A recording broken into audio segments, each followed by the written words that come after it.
கிறிஸ்துவில் அன்பார்ந்த சகோதர சகோதரிகளே, புனித வாரம் என்பது திருவழிபாட்டு ஆண்டின் இதயம் போன்றது.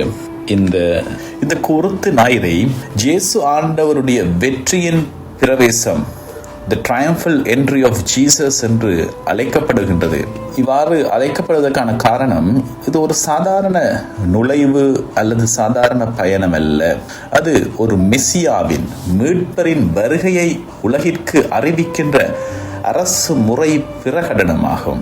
விவிலிய மற்றும் வரலாற்று முக்கியத்துவங்களை ஆழமாக நோக்கும் போது, அரசர் என பகிரங்கமாக ஆண்டவர் இயேசு தன்னை அறிவிக்கின்ற தருணம் இது. இயேசு தன்னுடைய பொது பணி காலத்திலே, தன்னுடைய பொது பணிக்காலம் முழுவதும் தன்னை மெசியா என்று வெளிப்படையாக சொல்லுவதை தவிர்த்து வந்தார். ஆனால் ஜெருசலேம் பிரவேசத்தின் போது அவர் அதை தடுக்கவில்லை. மக்கள் அவரை தாவீதின் மகன், அரசர் என்று போற்றிய பொழுது அவர் அதை ஏற்றுக்கொண்டார். இதன் மூலம் தான் வாக்குறுதி அளிக்கப்பட்ட இஸ்ரேலின் அரசர் என்பதை அவர் உலகிற்கு பகிரங்கமாக அறிவித்தார். 500 ஆண்டுகளுக்கு முன்னர் சக்கரியா இறைவாக்கினர் முன்னறிவித்த ஒரு தீர்க்க தரிசனத்தின் துல்லியமான நிறைவேற்றம் இது. சீயோன் மகளே, பெரிதும் மகிழ்ந்து ஆர்ப்பரி, இதோ உன் அரசர் உன்னிடம் வருகிறார், அவர் எளிமை உள்ளவர், கழுதையின் மேல் ஏறி வருகிறார் என்கிற இந்த வார்த்தையின்படி இயேசு ஒரு கழுதை குட்டியை தேர்ந்தெடுத்து அவர் அந்த இறைவாக்கில் சொல்லப்பட்ட அமைதியின் அரசர் என்பதை நிரூபித்து வருகிறார். வரலாற்று ரீதியாக ஒரு அரசன் போரில் வெற்றி பெற்று நகரத்துக்குள் நுழையும் பொழுது குதிரையில் வருவான், அதிகாரம் மற்றும் போரின் அடையாளத்தை காட்ட. ஆனால் ஒரு அரசன் சமாதான காலத்தில் மக்களை சந்திக்க வரும் பொழுது கழுதையில் வருவான், அமைதி பணிவின் அடையாளமாக. இயேசு ஆண்டவர் ஜெருசலேமுக்குள் நுழையும் பொழுது அவர் குதிரையில் வரவில்லை, மாறாக கழுதையை தேர்ந்தெடுத்தார். இதன் மூலமாக தனது அரசு இவ்வுலகை சார்ந்தது அல்ல, அது அன்பால் ஆளப்படும் சமாதான அரசு என்பதை நிலைநாட்டினார். சகோதர சகோதரிகளே, யூத மரபுப்படி பாஸ்கா விழாவிற்கு 5 நாட்களுக்கு முன்னால், நிசான் மாதத்தின் 10ஆம் நாள், பலியிடப்பட வேண்டிய ஆட்டுக்குட்டியை தேர்ந்தெடுத்து வீட்டிற்குள்ளே கொண்டு வருவார்கள். அதே நாளில் உலகின் பாவங்களை போக்குகின்ற ஆட்டுக்குட்டியான இயேசு ஜெருசலேமுக்குள், கடவுளின் வீட்டுக்குள் நுழைகிறார். இது அவர் சிலுவையில் பலியாக போவதை முன்னறிவிக்கின்ற ஒரு மாபெரும் நிகழ்வாகும். மக்கள் தங்களுடைய எதிர்பார்ப்பினால் ஓசானா என்று முழக்கமிடுவதை நாங்கள் காண்கின்றோம். இந்த ஓசானா என்கின்ற இந்த வார்த்தை, இப்பொழுது எங்களை மீட்டருளும் என்கின்ற அந்த பொருளோடு மக்கள் அவரை ஒரு அரசியல் விடுதலையாளராக பார்த்து ரோமானிய அடிமைத்தனத்திலிருந்து தங்களை மீட்பார் என நம்பி ஆர்ப்பரிக்கின்றார்கள். அவர்கள் கைகளில் ஏந்தி இருந்த மரக்கிளைகள் வெற்றியின் குறியீடாகும். ஆகவே இந்த ஜெருசலேம் நுழைவு என்பது ஒத்தமை நற்செய்தியாளர்களை பொறுத்தவரையில் ஒரே ஒரு தடவை நடக்கின்ற இயேசுவின் ராஜரீகத்தையும் அவரது அதிகாரத்தையும் இரக்கத்தையும் ஒரே நேர்கோட்டில் இணைக்கின்ற ஒரு நுழைவு. இந்த ஜெருசலேம் நகருக்குள்ளே ஆண்டவர் இயேசுவினுடைய வெற்றியின் பிரவேசத்தின் ஆழமான விவிலிய முக்கியத்துவத்தை ஆராய்ந்து பார்க்கும் பொழுது, ஜெருசலேம் என்பது இறைவனுடைய ஷெகினா என்று சொல்லுகின்ற மேக மண்டல மகிமை தங்கி இருக்கின்ற இடமாக கருதப்பட்டது. எசேக்கியேல் இறைவாக்கினர் இஸ்ரேலின் பாவத்தால் இறைவனின் மகிமை தேவாலயத்தை விட்டு வெளியேறி கிழக்கு நோக்கி ஒலிவ மலைக்கு சென்றதை கண்டார். எசேக்கியேல் நூலிலே 11ஆம் அதிகாரம் 23 நாங்கள் காண்கிறோம். இப்பொழுது இயேசு ஆண்டவர் ஒலிவ மலையிலிருந்து இறங்கி கிழக்கு வாயில் வழியாக ஜெருசலேமுக்குள் நுழையும் பொழுது குறியீட்டு ரீதியாக இறைவனின் மகிமை மீண்டும் தனது ஆலயத்திற்கு திரும்புவதை இது குறித்து நிற்கிறது.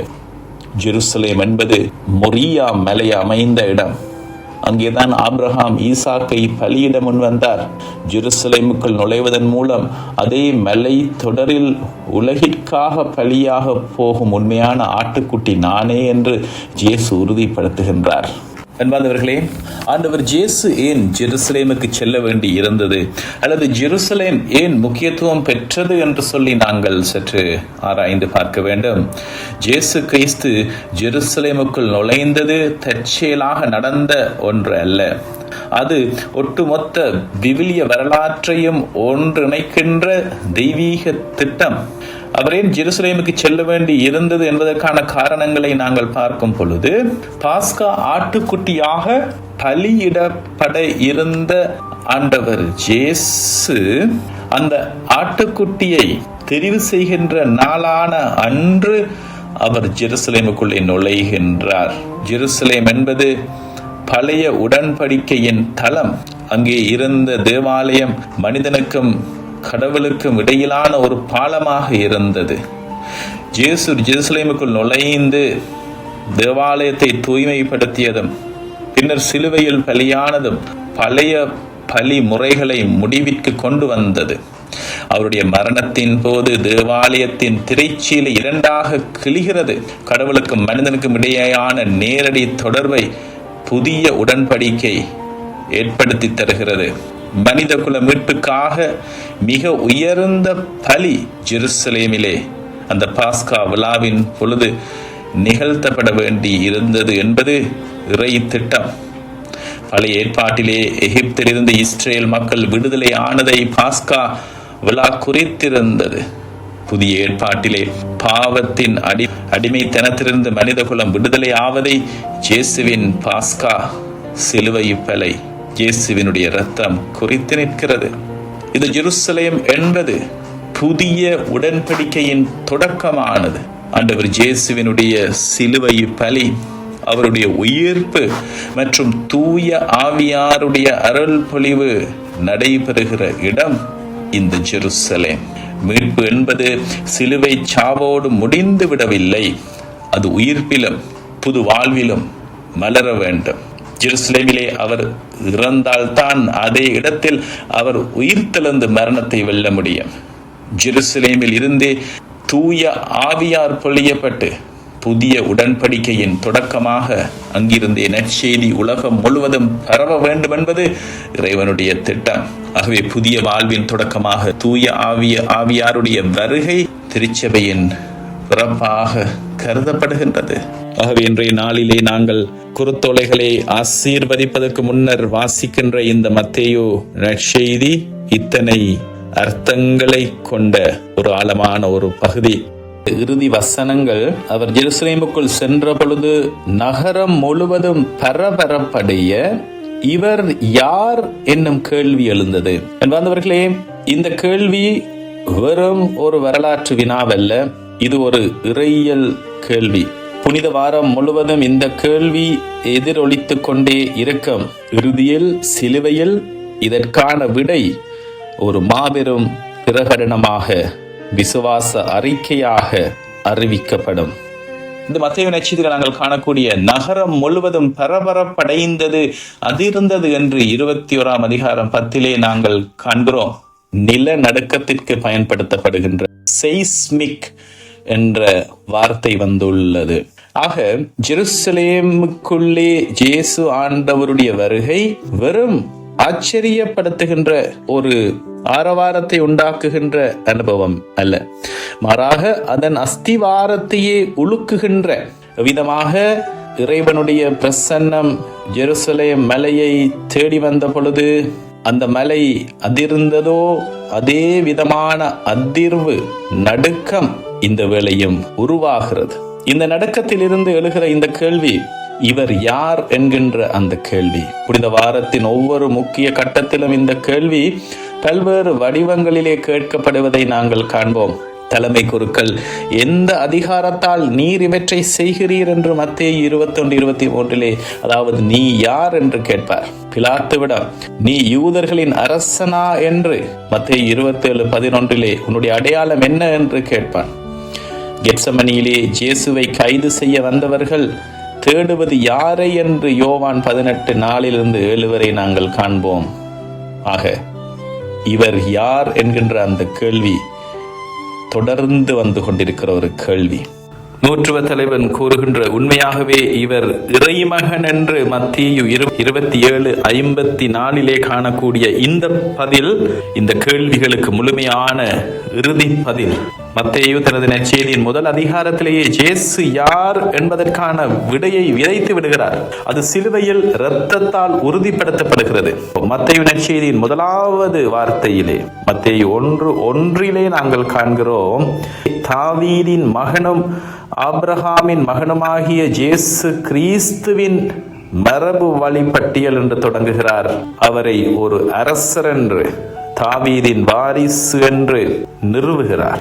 சிலுவை மீது எழுதப்பட்ட யூதர்களின் அரசர் என்கின்ற அந்த பலகை கேலி செய்வதற்காக எழுதப்பட்டிருந்தாலும் அது உண்மையாகவே அவர் தாவீதின் மகன், எதிர்பார்த்திருந்த மெஸ்ஸியா, யூதர்களுக்காக எழுதப்பட்ட இந்த நற்செய்தியிலே இதை அழகாக ஆழமாக மத்தேயு நிரூபிக்கின்றார்.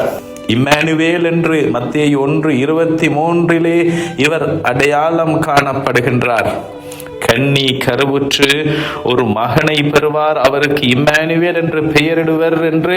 இம்மானுவேல் என்றால் கடவுள் நம்மோடு இருக்கிறார் என்பது பொருள் என்று அழைக்கப்பட்டவர். அந்த கடவுள் நம்மோடு என்று அறிமுகப்படுத்தப்பட்டவர். அவர் ஜெருசலேமுக்குள் நுழையும் பொழுது ஜெருசலேம் அதிர்ந்ததில் எந்த ஆச்சரியமும் இல்லை. மத்தேயு நற்செய்தி 1:21 அவருக்கு இயேசு என்று பெயரிடுவீர், ஏனெனில் அவர் தம் மக்களை அவர்களுடைய பாவத்திலிருந்து மீட்பார். தூதர் யோசேப்பிடம் கூறுகின்ற அந்த பெயர், மீட்கின்றவர், கட்டி எழுப்புகின்றவர் என்ற அர்த்தம் கொண்டது இந்த வார்த்தை, யெஷுவா என்ற இந்த வார்த்தை. இந்த முதலாம் அதிகாரத்திலே பெயராக சூட்டப்பட்ட இந்த இயேசு 27ஆம் அதிகாரத்திலே சிலுவையில் அவர் இரத்தம் சிந்தி உயிர் துறக்கும் பொழுது அந்த பாவ மீட்பு நிறைவேறுகிறது. மீண்டும் கட்டி எழுப்புவதற்கான பலியாக அவர் தன்னுடைய இரத்தத்தை சிந்துகின்றார். ஆக இவர் இறைமகன் என்று சொல்லும் பொழுது இயேசு செய்த, அளித்த, வழங்கிய அந்த பலி சாதாரண மனிதருடையது அல்ல, மாறாக இறை மகனுடைய பாவங்களை மன்னிக்க வல்லமை கொண்ட அற்புதமான பலி அது. தொடக்கத்திலே சொல்லப்பட்ட இவர் யார் என்கின்ற அந்த கேள்விகளுக்கான பதில்கள், இவர் தாவீதின் மகன், யூதரின் அரசர், கடவுளுடைய மகன், கடவுள் நம்மோடு இருக்கின்றார் என்ற இந்த வார்த்தைகள் தொடக்க அதிகாரத்தில் இருந்து மத்தேயு நற்செய்தியின் மையத்திலே 16ஆம் அதிகாரம் 16வது வசனத்திலே பேதுருவின் அறிக்கையிலே நீர் மெஸ்ஸியா, வாழும் கடவுளின் மகன் என்று அறிவிக்கப்பட்டவர், நூற்றுவ தலைவருடைய அறிக்கையில் உண்மையாகவே இவர் இறைமகன் என்று இறுதியாக நாங்கள் காண்போம். மத்தேயு நற்செய்தியினுடைய இறுதி வசனம் 28:20 இதோ உலகம் முடிவு வரை இந்நாளும் நான் உங்களோடு இருக்கிறேன் என்று இந்த நற்செய்தி முடிவு பெறும். இம்மானுவேல் என்றால் கடவுள் நம்மோடு இறுதி வரை இருப்பவர் என்று சொல்லி, அவை அன்பாத சகோதர சகோதரிகளே, மத்தேயு நற்செய்தி 1 தொடங்குகின்ற அந்த விதை மத்தேயு 27 இறுதியிலே சிலுவை என்கின்ற மரத்திலே கனியாகிறது. இவர் யார் என்ற அந்த கேள்விக்கு ஜெருசலேமிலே அவர் இம்மானுவேல், கடவுளுடைய மகன், உலகின் பாவங்களை போக்குகின்ற செம்மறியானவர், பலியிடப்படுகின்ற பாஸ்கா பலி, ஆட்டுக்குட்டி, யூதரின் அரசர், எல்லாவற்றிற்கு மேலாக இவர் உண்மையாகவே கடவுளின் மகன் என்று இந்த ஆண்டவர் இயேசுவினுடைய அடையாளத்தை ஆணித்தரமாக எங்களுக்கு காட்டி நிற்கிறது. ஆகவே இந்த புனித வாரத்தை தொடங்குகின்ற நாங்கள் இயேசு ஒரு வெறும் வரலாற்று நாயகர் என்று அவருக்கு நடந்த நிகழ்வுகளை பற்றி யோசித்து அறிவளவிலே மட்டும் பார்த்து கடந்து செல்வது அல்ல, மாறாக ஜெருசலேமிலே அன்று கேட்கப்பட்ட அந்த கேள்விக்கு, இயேசு எமக்கு யார் என்ற அந்த கேள்விக்கு நாங்கள் ஒவ்வொருவரும் தனிப்பட்ட முறையிலே பதிலை தேடுவோம். இவர் என் மீட்பர் என்று நாங்கள் சொல்வோமா? இவர் என்னுடைய ஆண்டவர் என்று நாங்கள் சொல்வோமா? இவர் இறைமகன் என்று இவருடைய தெய்வீகத்தை நாங்கள் ஏற்றுக்கொள்வோமா?